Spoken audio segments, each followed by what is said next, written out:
Hello दोस्तों, आप सभी का स्वागत है आपके अपने रस रसायन तत्व यूट्यूब चैनल पर। आज हम आपके लिए लेकर के आए हैं एक नया एक्सपेरिमेंट। इस एक्सपेरिमेंट में हम आपको दिखाएंगे स्वर्ण की मोहर बनाना। जैसे कि हमारे प्राचीन पद्धति में एक सूत्र या दोहा कहा गया है, उस श्लोक का अर्थ हम यहाँ पर आपको प्रैक्टिकली करके समझाने वाले हैं। इसमें क्या सफलता या असफलता मिलती है, इसका आप खुद प्रयास करें।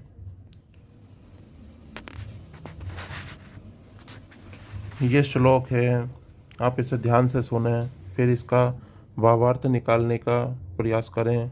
हमने जिस प्रकार निकाला है उसका आपको लाइव प्रैक्टिकल करके दिखा दिया है। श्लोक है, चंचल चपला अचकन नार, अग्नि मिलाओ तीनों खार, डब्बू पैसा रत्ती खाए, बिस्ती बनकर अकबर पाए। इस श्लोक में आपको सभी सामग्रियाँ लगभग समझ में आ ही गई होगी। अगर कोई सामग्री आपको समझ नहीं आ रही है तो हमने यहाँ पर उसका मतलब बताया है और साथ साथ सभी चीज़ें दिखाई है, तो उन चीज़ों को देख कर के आप उनका मतलब अच्छे प्रकार से समझ सकते हैं। चंचल का अर्थ आप सभी लोग जानते हैं, चंचल अर्थात पारा। पारा।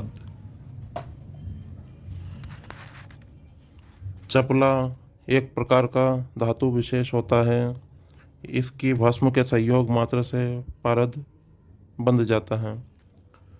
जब इस चपला धातु की हम भस्म बना लेते हैं तो इसके स्पर्श मात्र से पारद का बंधन होता है, ऐसा हमारे शास्त्रों में कहा गया है।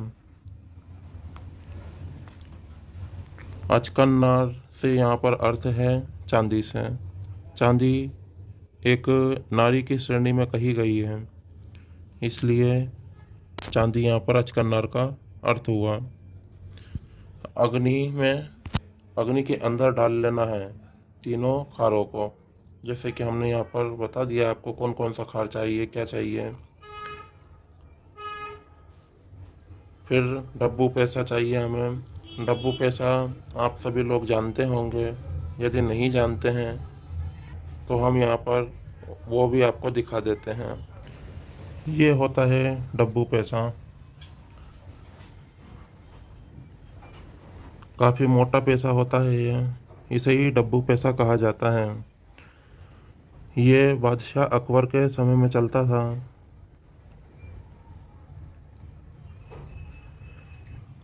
इस डब्बू पैसे का हम यहाँ आपको वजन करके भी दिखा देते हैं। इसका वजन कितना है, ये 15 ग्राम का पैसा होता है। आप देख सकते हैं ये काफ़ी मोटा होता है। हमने इसे तोड़ करके भी काफ़ी बार देखा है। यहाँ पर नहीं दिख रहा है टूटा हुआ, लेकिन हमने इसे देखा है। अंदर से ये वर्कों की तरह निकलता है। अब जो हम भस्म बनाएंगे, अगर इस पर एक रत्ती भी डालेंगे तो इसका भेदन होकर के स्वर्ण होगा, ऐसा श्लोक में कहा गया है। इससे जुड़ी हुई एक कहानी भी है। इस कहानी क्या, इसे सत्य घटना कह सकते हैं। सत्य घटना भी इससे एक जुड़ी हुई है। सत्य घटना में यह है कि बादशाह अकबर ने एक बार एक किसी कीमियागर भाई को पकड़कर उससे यह विद्या प्राप्त की थी। उन्होंने उनसे सीखा कि किस तरह तांबे को स्वर्ण में परिवर्तित कर सकते हैं। तो चलिए दोस्तों, हम जल्दी से अब अपना आगे का प्रैक्टिकल करके आपको बता देते हैं। इस प्रयोग में आप देखें और प्रत्येक चीज़ों को सावधानी से लें, कहीं उसमें कोई चीज़ें कम या ज़्यादा ना हो जाएं। जितनी जितनी हमने सामग्री ली है उतनी उतनी सामग्री आप नाप तोल करके ले लें, या आप अगर इसे कम या ज़्यादा करना चाहते हैं तो सभी सामग्रियों को ध्यानपूर्वक कम ज़्यादा कर लें। हमने इस प्रयोग को बिल्कुल छोटे स्तर से किया है जिसे कोई भी व्यक्ति बड़ी आसानी से कर सकता है। दोस्तों, ये होती है चपला धातु। आप इसे ध्यान से देख लें। ये टीन मेटल की तरह पिघल जाती है। नरम मुलायम तो होती है, पर साथ साथ फोटक भी होती।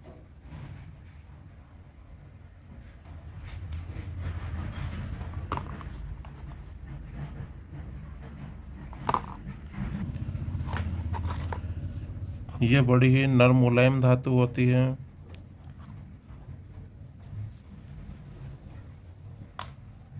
ये देखिए, अभी हाथ से टूट रही है। इसी प्रकार ये टूट जाती है।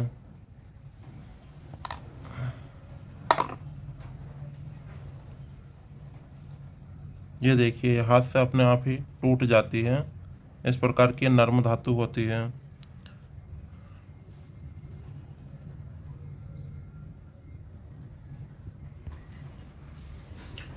अब आप कहेंगे कि ये जस्ता धातु है। नहीं भाई, ये जस्ते से मिलती जुलती धातु होती है, पर यह जस्ता धातु नहीं है। ये देखिए, जस्ता इस प्रकार का दिखता है। इसमें और इस धातु में आप स्वयं अंतर निकाल लीजिए, दोनों में कितना अंतर है।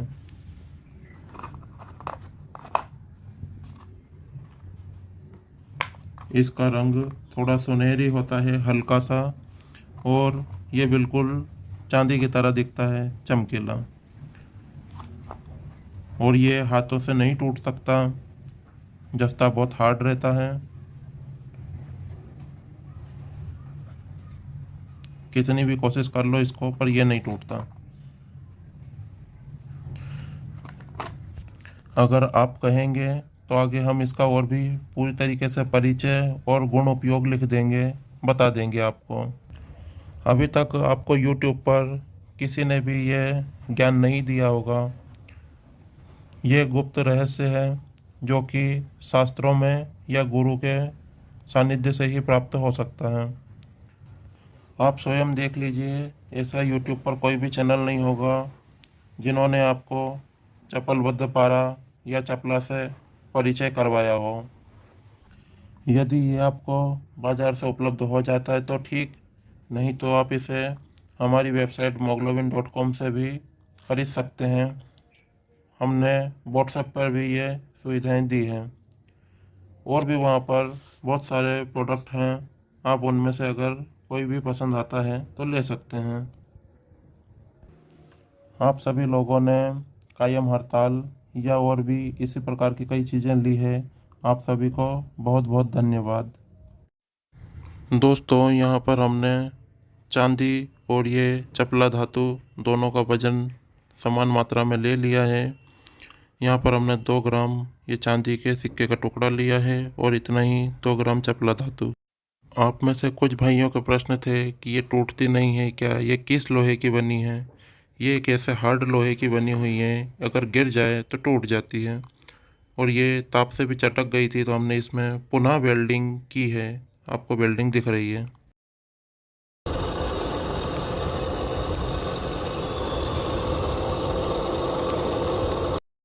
इसको करीब हमारे पास 3-4 साल हो गए हैं, तो ये चटक गई है, कोई बड़ी बात नहीं है इसमें।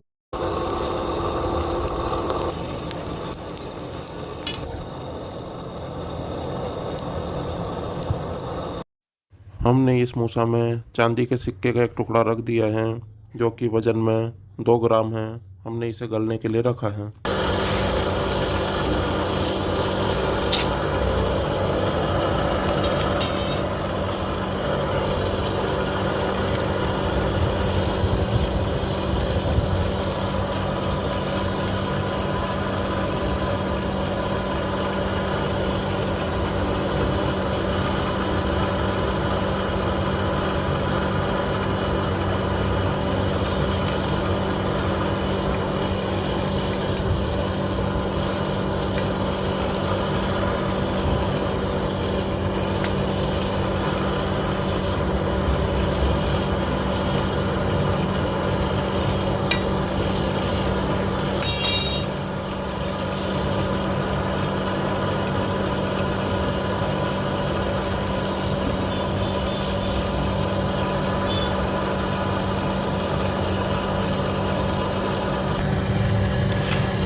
ये हमारी चपला धातु है, हमने इसको चम्मच में रख लिया है ताकि हम इसे दूरी से डाल सकें, नहीं तो इसका टेम्परेचर बहुत ज़्यादा होता है भट्टी का, तो हाथ जल जाते हैं।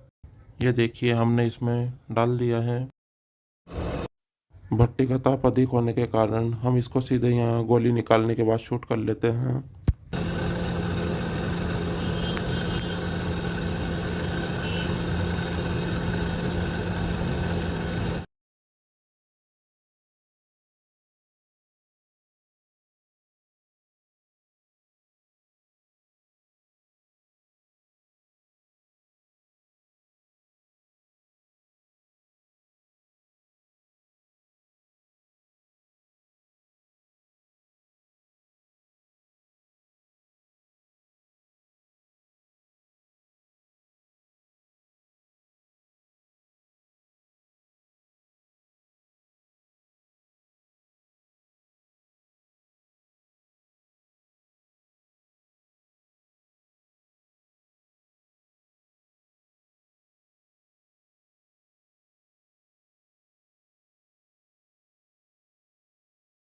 जैसा कि हमारी दोनों धातुएं 2-2 ग्राम मात्रा में थी, तो ये समान परिमाण में उतरना चाहिए पूरा 4 ग्राम। ये 4 ग्राम की हमारी खोट है। इसके अंदर और भी अभी वजन बढ़ जाएगा।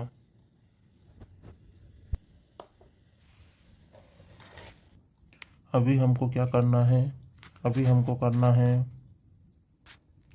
सज्जी खार ले लेना है। सज्जी खार 3 प्रकार के होते हैं। हमारे जो बताए गए हैं अभी तक वो सिर्फ 2 ही बताए हैं, लेकिन 2 नहीं, वास्तविकता ये है कि हमें 3 सज्जी खार बताए हैं। आजकल ज्ञान का लोप हो गया है, इसलिए यहाँ पर 2 ही प्रस्तुत किए गए हैं। बाज़ार में भी आपको पूछने जाएंगे तो आपको वहाँ पर भी 2 ही बताएंगे कि ये 2 सज्जी खार होते हैं, एक सफ़ेद एक काला।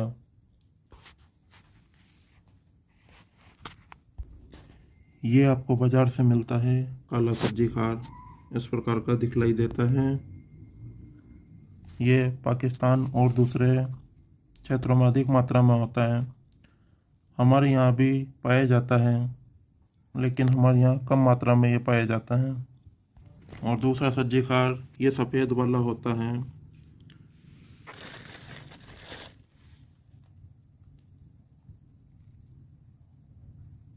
ये काफ़ी चमकीला और सफ़ेद होता है। हमें यह वाला सज्जी खार यहाँ पर प्रयोग करना है।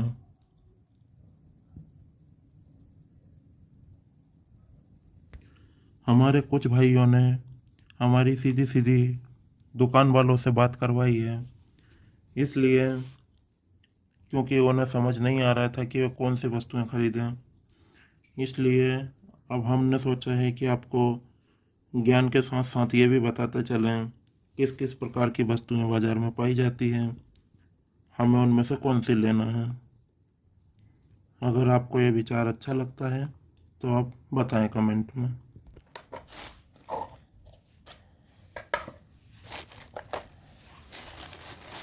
हमें यहाँ पर इस सज्जी खार का वज़न ले लेना है 10 ग्राम।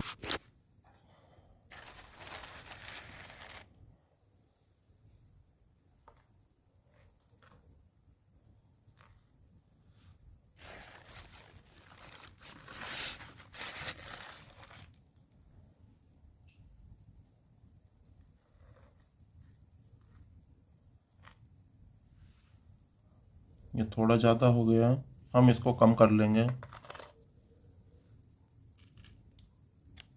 ठीक है, इतना चलेगा। हम सभी को 11-11 ग्राम ले लेंगे। इस सज्जी खार को हम इस कढ़ाई में डाल देंगे।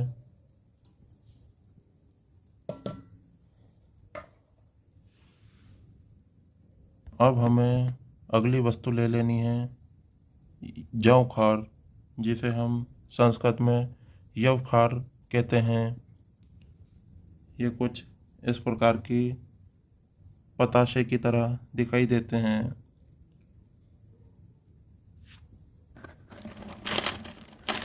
ये भी हमें 10 ग्राम ले लेना है।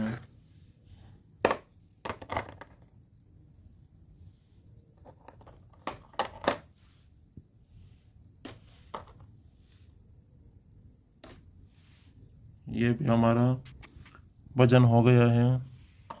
इसको भी हम खरल में डाल करके तोड़ लेंगे पहले। अब हमें क्या करना है, अब हमें लेना है सुहागा टंकण खार।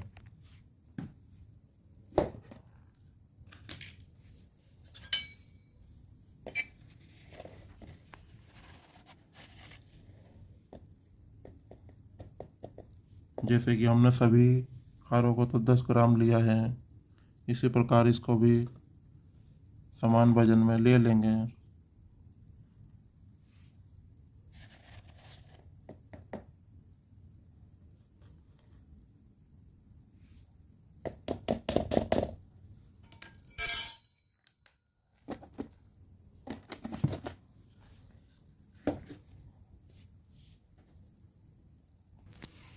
इसको भी हम इस कढ़ाई में डाल देंगे।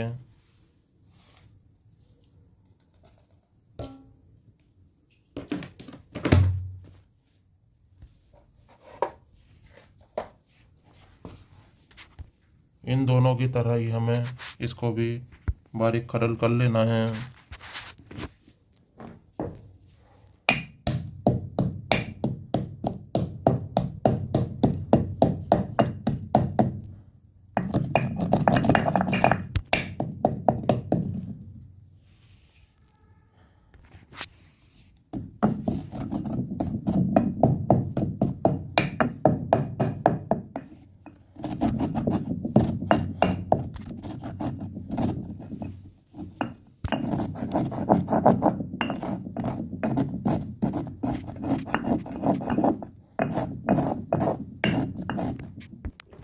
ये अच्छे प्रकार से हमने पीस लिया है।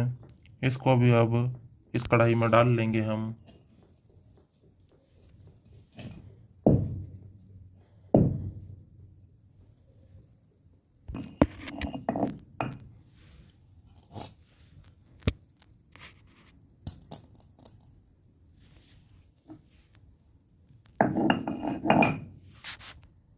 अब इन तीनों खारों को अच्छे प्रकार से हमें मिला लेना है।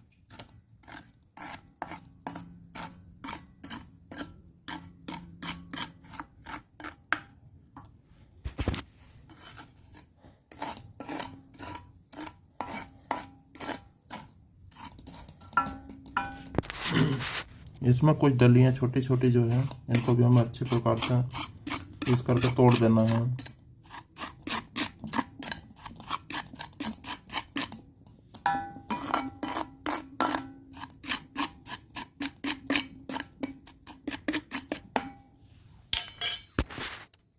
तो ये हमारे इस प्रकार से खार तैयार हो चुके हैं।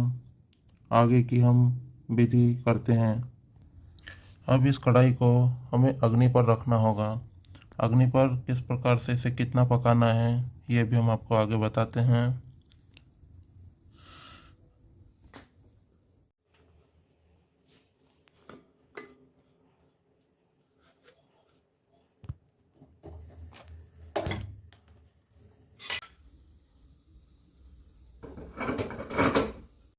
वीडियो अधिक बड़ा ना हो, इसलिए हम वीडियो की गति को थोड़ा बढ़ा देते हैं, लेकिन ध्यानपूर्वक इसको बीच बीच में चलाते रहना है।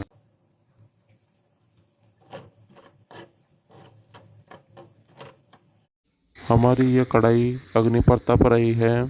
तप करके इसके जो खार हैं अच्छे प्रकार से मिक्स होकर के फूलियों के रूप में सुहागा फूल जावे। हमें इन खारों को पकाना है, जलाना नहीं है, इसलिए हमें इन्हें धीमी अग्नि पर पकाना होगा।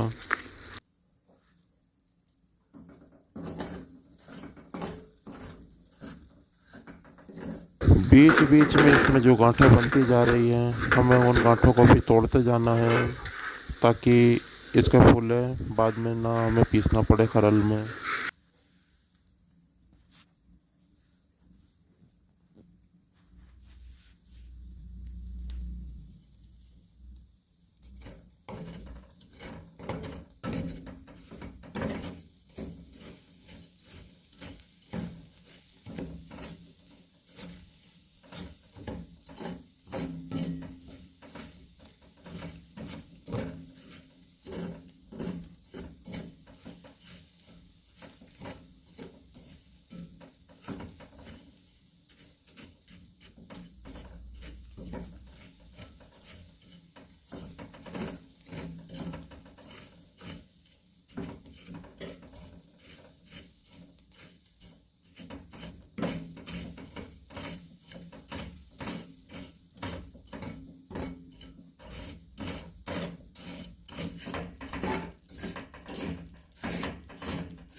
अब इस खरल में हमें वही हमारी 2 धातुओं की टिकिया डाल देनी है, जिसे हम खोट कहते हैं।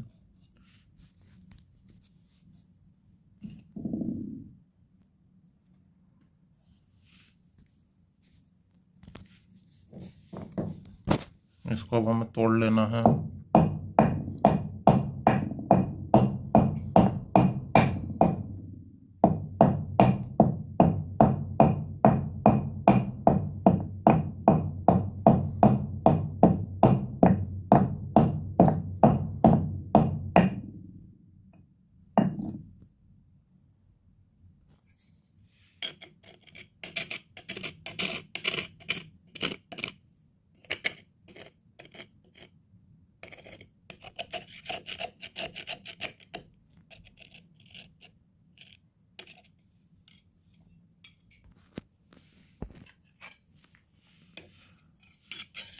तो यहाँ पर हमने उसमें से धातु की खोट को अच्छे प्रकार से कूट कर बारीक कर लिया है, आप देख सकते हैं। जैसा कि आप जानते हैं, हमारी ये गुटिका जो थी 4 ग्राम की थी। अब इसमें हमें पारा मिलाना होगा। पारा हम किस प्रकार से मिलाएंगे ये भी हम आपको बताएंगे।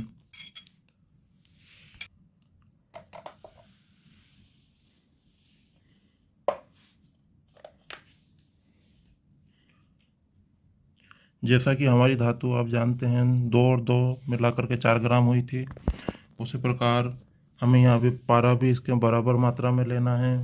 मतलब हमें इसमें 2 ग्राम पारद मिला लेना है।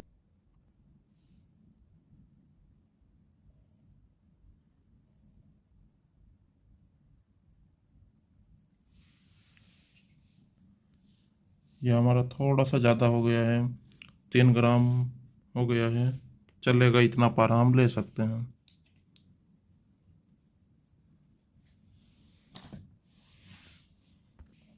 यह पारा हमें इस खरल के अंदर डाल देना है।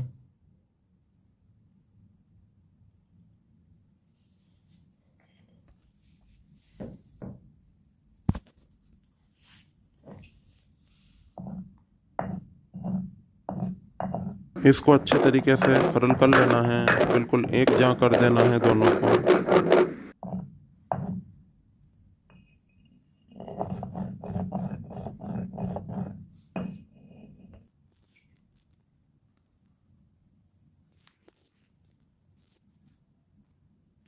इसके अंदर थोड़े थोड़े हमें पारे के कण दिखाई दे रहे हैं। अब हमें क्या करना है, इसके आगे की क्रिया हमें ये करना है कि इस पाउडर को भर करके इस चम्मच में रख लेना है। फिर इसको अग्नि की सहायता से मिलाना है। किस प्रकार से मिलाना है ये भी आपको दिखाते हैं। इस प्रकार से हमने इस सभी पाउडर को चम्मच में भर लिया है। अब हम इसे अग्नि की सहायता से मिला लें।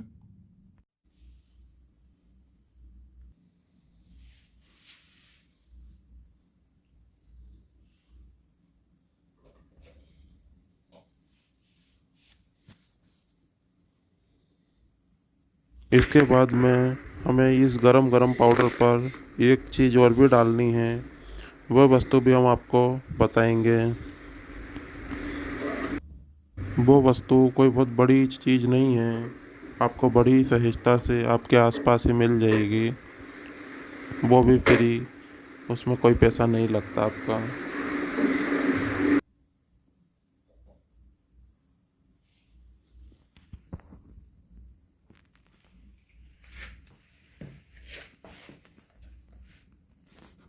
इसको पहले तो काफ़ी देर पकाते रहना है, जब तक कि इसके अंदर से कुछ चिंगारियाँ नहीं निकलने लगे। जब चिंगारियाँ निकलने लगे उसके बाद में इसको थोड़ा सा ठंडा होने देना है, 20 सेकंड के आसपास। ये जिस प्रकार से अब आप देख रहे हैं इसमें चिंगारियाँ निकल रही है, मतलब इसका पारा थोड़ा थोड़ा करके इधर उधर उड़ रहा है। तब हमें समझ जाना चाहिए कि अब इसे उतार लेना है। उतार करके इसमें ये चीज़ें मिला लेनी है।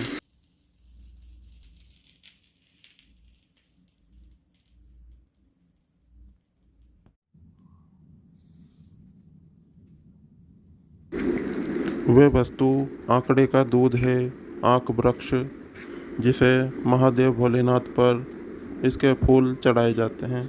वही आंक, इसका दूध हमें इस पर डालते रहना है, बूंद बूंद करके, और अच्छे प्रकार से इसको मिला लेना है। मिला करके इसकी एक गुटिका बना लेना है।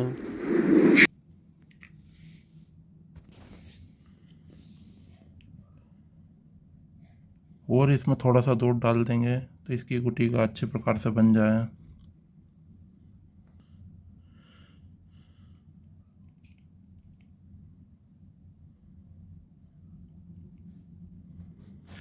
इसके अंदर थोड़ा सा दूध ज़्यादा हो गया है, इसको थोड़ा सूख जाने देंगे, उसके बाद इसकी गुटिका बना लेंगे।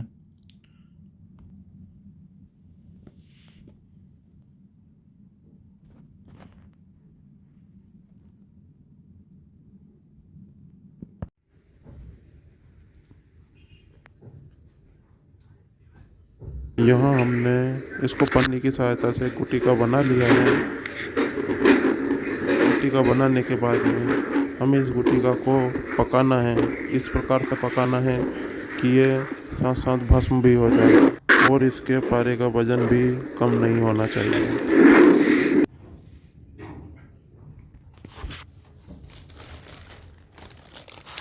जैसा कि आप भाई जानते हैं, पारे के बाद अबरख रोक देता है, तो हम यहाँ अबरख पत्र ले लिए हैं। अबरख पत्र का उपयोग करेंगे। ये अबरख पत्र भी लगभग 10-15 ग्राम के वजन के आसपास है। हम इसको तोल लेते हैं।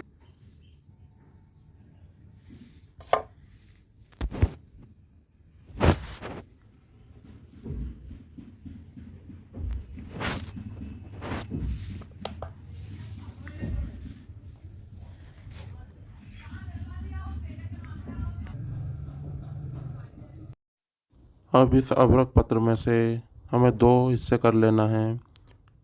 हमें इस प्रकार से इसके 2 हिस्से करना है कि ये गुटिका के ऊपर और नीचे हो जाए, और मध्य में इसमें हम इस गुटिका को रख करके पका सकें। हमें इसी प्रकार की व्यवस्था करनी है।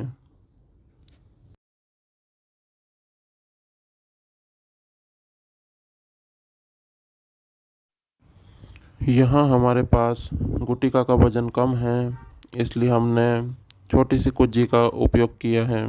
कुज्जी आपको इस प्रकार की मिट्टी की ले लेना है। इसमें एक अबरख पत्र को नीचे रखना है और एक को ऊपर। ऐसा इनको पहले ही हम तोड़ करके बराबर हिस्से में कर लेंगे, जो कि कुजी के अंदर जा सके। यहाँ हमें सबसे पहले इस पाउडर को भर लेना है, जो कि हमने इन खारों की मदद से बनाया था। इसमें से हमें आधा हिस्सा अंदर भर देना है। उसके ऊपर अबरख पत्र की एक व्यवस्था कर देनी है।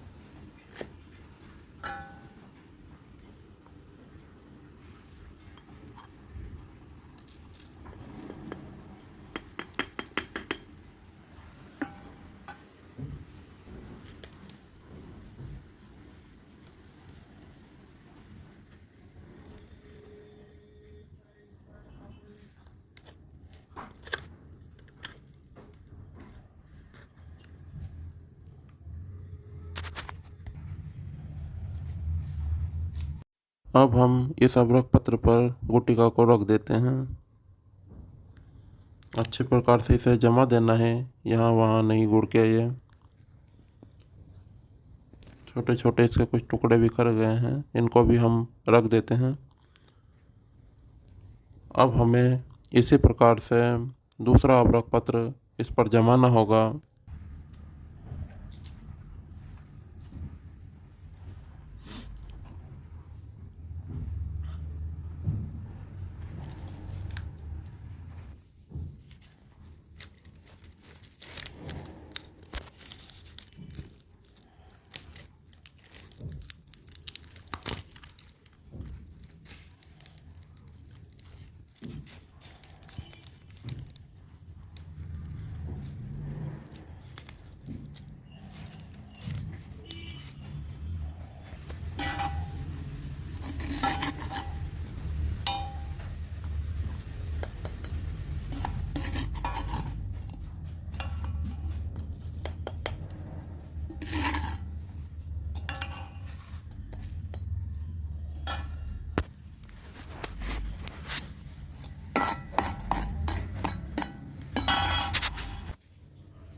अब ये बाकी बचा हुआ हमारा खारों का पूरा पाउडर इसके ऊपर भर देना है। इसे इस तरह भरना है कि ये पूर्ण रूप से भर जाए। उसके बाद में इसे उंगलियों की सहायता से दबाना भी है ताकि इसमें हवा के लिए कोई जगह ना बचे। यहाँ हमने इसे कागज़ से भर दिया है। अब इसे दबाना भी होगा उंगलियों की सहायता से।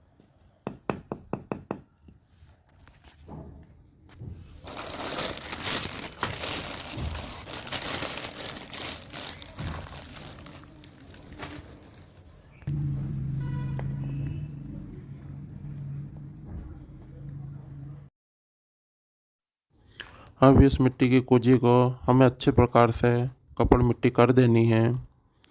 इसमें कोई श्वास ना रहे, इस प्रकार कपड़ मिट्टी करके अच्छी प्रकार से इसे सुखा लेना है।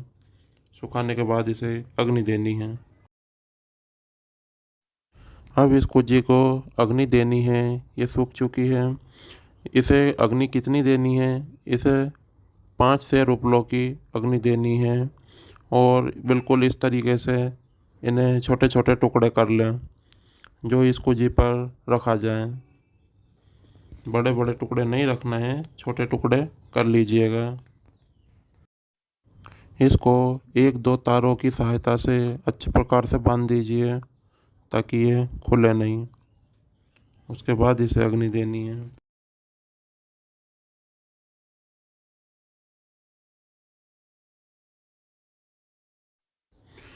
चलिए, अब ज़्यादा समय न बर्बाद करते हुए जल्दी जल्दी से इस पर केरोसिन तेल डाल करके इसको अग्नि लगा देते हैं। अग्नि प्रज्वलित करने के बाद में ये 8-10 घंटे तक इसमें अग्नि रहेगी। 8 घंटे के बाद इसको निकाल लेना है।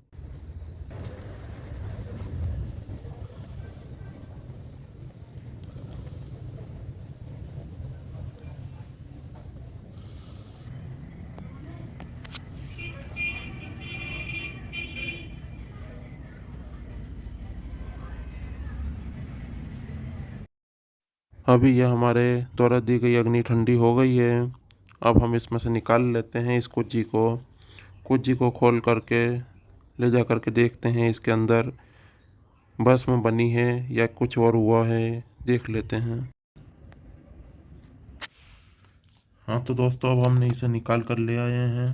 अब इसको हम खोल करके देख लेते हैं इसके अंदर कैसे क्या भस्म बनी है।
ये खार इस कुजी के अंदर काफ़ी मजबूती से जम गए हैं।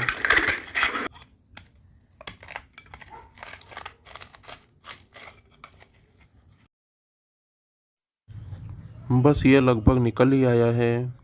इसके अंदर थोड़ा थोड़ा और लगा हुआ है, जिसके कारण इसके अवरक पत्र नहीं निकल पा रहे हैं। लगभग निकल ही चुका है।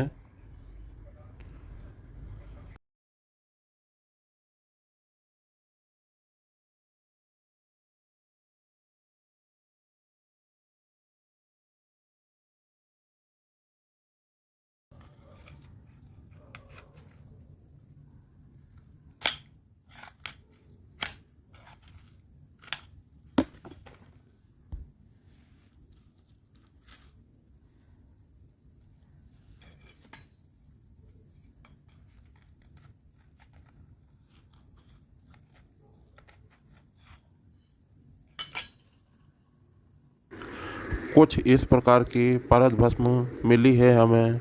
आगे इसको देखते हैं प्रयोग करके। यहाँ हमने डब्बू पैसा गलने डाल दिया था। ये डब्बू पैसा गल चुका है।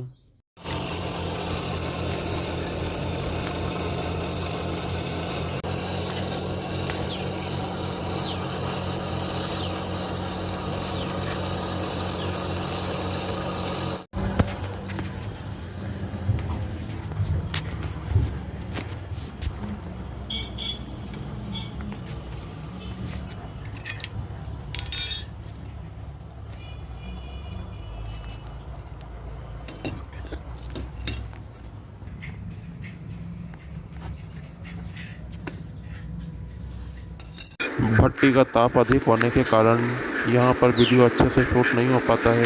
मोबाइल यहाँ वहाँ हिल जाता है। हमने ये मेटल को यहाँ पर निकाल लिया है। हम इसको पानी डाल करके ठंडा कर लेंगे। फिर इस मेटल को आपको बताते हैं इसका क्या हुआ है।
इस तांबे में थोड़ा सा परिवर्तन तो हुआ है।